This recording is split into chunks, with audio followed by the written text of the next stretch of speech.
Okay. So class 9, chapter number 4, topic 4.2.3, Bohr's model of atom. Now, in order to overcome the objections raised against Rutherford's model of the atom, Niels Bohr put forward the following postulates about the model of an atom. Maths আমরা postulate ছিল কি না 10 এ আছে বোধহয়। দেখো postulates কাকে বলা হয়, তা এর আগে রাদারফোর্ডে কিছু কিছু লিমিটেশনস ছিল। একটা লিমিটেশন কি ছিল, বলেছিল ভাই কি ইলেকট্রনসগুলো একটা সার্কুলার ওয়েতে রিভলভ করে, কিন্তু আমরা জানি যদি হয় তাহলে there will be acceleration, ultimately they will lose energy and they will fall up, মানে they will go towards the nucleus, পড়ে যাবে। তা অনেকগুলো এক্সপেরিমেন্টেশনস ক্যালকুলেশনস দ্যাট ইজ করে কিছু কনক্লুশনস যেটা বলি, অনেক কিছু করে দেখে করকে দেখকে जो आप बात पता करते हो ওগুলো কি বলা হয় পস্টুলেটস, মানে আন্দাজ নয়, দে হ্যাভ প্রুফ যে হ্যাঁ দেখো এগুলো করে আমি পেয়েছি। ঠিক আছে, বলেছে কি নাম্বার 1, এন্ড এগুলো কিসের ব্যাপারে, অ্যাটমের মডেলের ব্যাপারে। only certain special orbits known as discrete orbits of electrons are allowed inside the atom। তা বলছে কিছু ফিক্স অরবিট, অরবিট মানে যেখানে যে অরবিটে ইলেকট্রনসগুলো মুভ করছে যাকে কি বলা হচ্ছে ডিসক্রিট অরবিটস অফ ইলেকট্রনস নাম দেওয়া হয়েছে, এইগুলোই अलाउ হচ্ছে অ্যাটমের মধ্যে, यही अलाउ है एटम के अंदर। ঠিক আছে, number 2, while revolving in discrete orbits the electrons do not radiate energy। और ये जो डिस्क्रीट ऑर्बिट्स है এর মধ্যে যখন এরা রিভলভ করে বা মুভ করে তারা কিন্তু কোনো এনার্জি বার করে না, कोई এনার্জি नहीं छोड़ते। ডিসক্রিট মিনিংটা একটু লিখে নাও। তো এখানে কি বলছে, ডিসক্রিট অরবিটস মানে সেপারেট, আলাদা আলাদা। এবার এখানে একটা কথা আছে, এখানে পুরোটা এক্সপ্লেন করা নাই, কি এই যে আলাদা আলাদা অরবিট মানে আলাদা আলাদা, যেরকম সোলার সিস্টেম পড়েছে তোমরা, every planet has its own individual orbit, তারাও তো রিভলভ করছে একটা, কিন্তু এটা সার্কুলার নয়, ইলিপ্টিক্যাল পাথ, মানে একটু ডিমের মতন একটু ওভাল টাইপের। তো এখানে যেটা এখানে সার্কুলার না কিছু বলে নাই, এই যে পাথটা এই নিচে দেওয়া আছে, ছবি দেওয়া আছে, একটা शेल দেওয়া আছে, এই পাথে যখন इस पाथ में বা इस ऑर्बिट में जब इलेक्ट्रॉन्स मूव करते हैं they do not lose any energy বা রেডিয়েট এনি এনার্জি করে না। ঠিক আছে, so they have separate orbits আর they do not radiate any energy, তার মানে একটা স্টেবিলিটি থাকে, that means they are stable. আচ্ছা, নীল বো বক্সটা দেখি। was born in Copenhagen on 7th October 1885. He was appointed professor of physics at Copenhagen University in 1916. He got the Nobel Prize for his work on the structure of atom in 1922. Among Professor Bohr's numerous writings, 3 appearing as books are, the tinte boi onar naam deya ache, the theory of spectra and atomic constitution, atomic theory are descriptive of the description of nature। jai ho। now these orbits are shells, ये जो orbit এদেরকে শেলসু বলা হয়, আমরা shell ওয়ার্ডটাই কিন্তু বেশি use করি, এই শেল কথাটাই কিন্তু বেশি ইউজ হয়।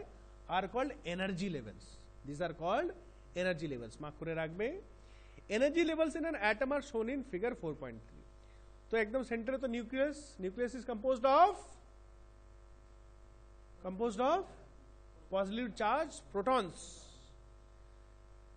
আর শেলের মধ্যে কে মুভ করে, নেগেটিভলি চার্জ ইলেকট্রনস। এগুলো ছোট ছোট জিনিস একদম ফিট कर लो, লোকেরা বলবে যে জিসু না না এ বাচ্চা কো মালুম है, এই ছোট ছোট জিনিসগুলো বলতে পারলে না you have knowledge of chemistry বলবে।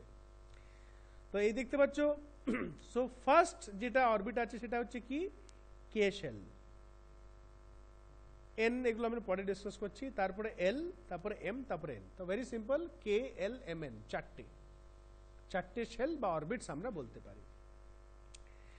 ঠিক আছে, these orbits or shells are represented by the letters KLMN, আরো হতে পারে ডট ডট, কিন্তু আমরা যতদিন তোরা পড়বি স্কুল লাইফে মানে ক্লাস 10 পর্যন্ত এই চারটে শেলই পড়বি।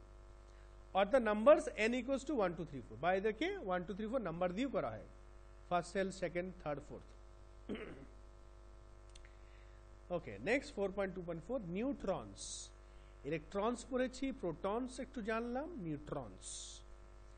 In 1932, J. Chadwick discovered another subatomic particle which had no charge and a mass nearly equal to that of a proton. The neutron, এই যে নিউট্রাল বা নিউট্রালাইজেশন মানে হচ্ছে নো চার্জ, ঠিক আছে।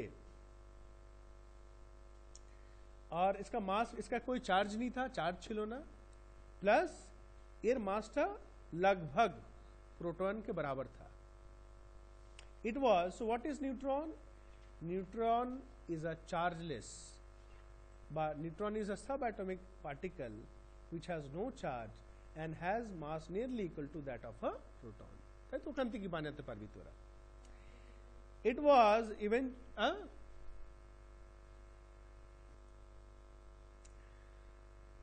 neutrons are present in the nucleus of all atoms except hydrogen. এটা mark করে রাখবে, except hydrogen हर के न्यूक्लियस में रहता है। In general, a neutron is represented by n, small letter n. The mass of an atom is therefore given by the sum of the masses of protons and neutrons present in the nucleus. So, mass of an atom माने atomic mass. Atomic mass equals to neutrons plus protons, दोनों का total. Electrons का काम नहीं है, ठीक है। Next 4.3, how are electrons distributed in different orbits, orbits यानी शेल्स। तो ये जो इलेक्ट्रॉन्स होते हैं ये कैसे अलग अलग ऑर्बिट्स में रहते हैं या शेल्स में रहते हैं, क्या उनका के।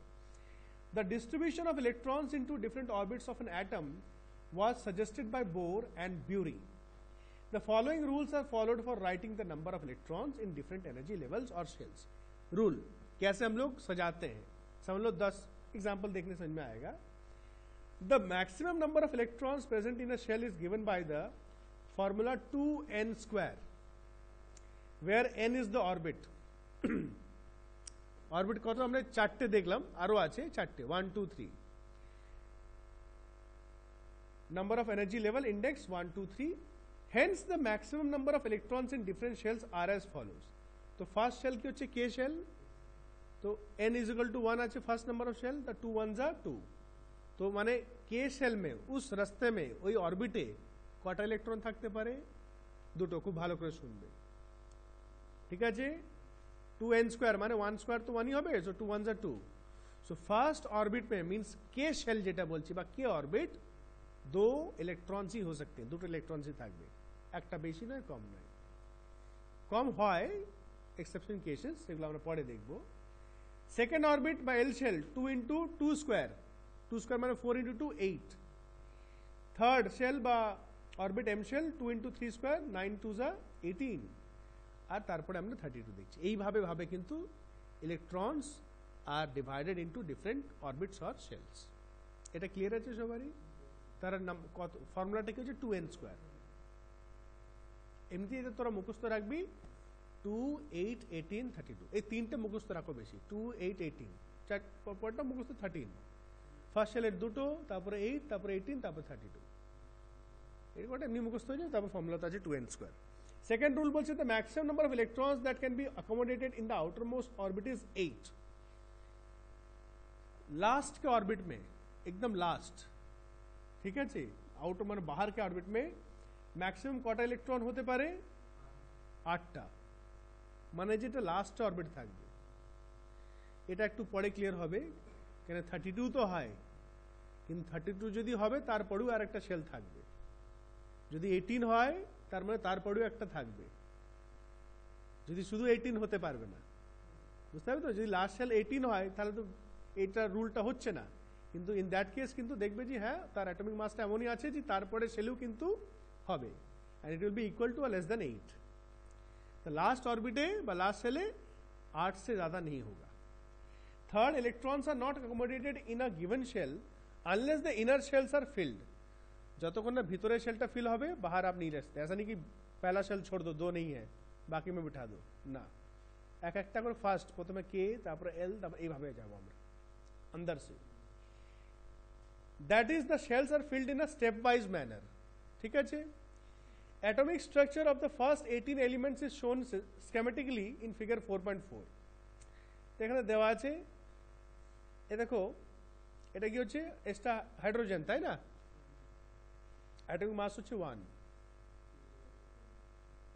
হ্যাঁ অ্যাটমিক মাস হচ্ছে 1 তাহলে একটাই আছে देखो बीच में जो डॉट दिख रहा है दैट इज न्यूक्लियस तो उसका देखो आउटर मोस्ट शेल में एक ही আর তো হবেই না সেকেন্ডে হিলিয়ামে 2 হচ্ছে দুটো লিথিয়ামে আছে লিথিয়াম एटॉमिक मास হচ্ছে 3 লিথিয়াম एटॉमिक मास 3 তাহলে 2 ফার্স্ট সেলে 2 उसके লাস্ট সেল में একটা এইভাবে এগুলো দেওয়া আছে চার্ট নেই এখানে एटॉमिक मास হ্যাঁ দেওয়া আছে एटॉमिक নাম্বার দেওয়া আছে পরের পেজে টেবিল 4.1 এগুলো একটু মুখস্থ করে রাখতে হবে কিছু কিছু বেশ বুঝতে পারলি তো নাও আরেকটা টপিক নেব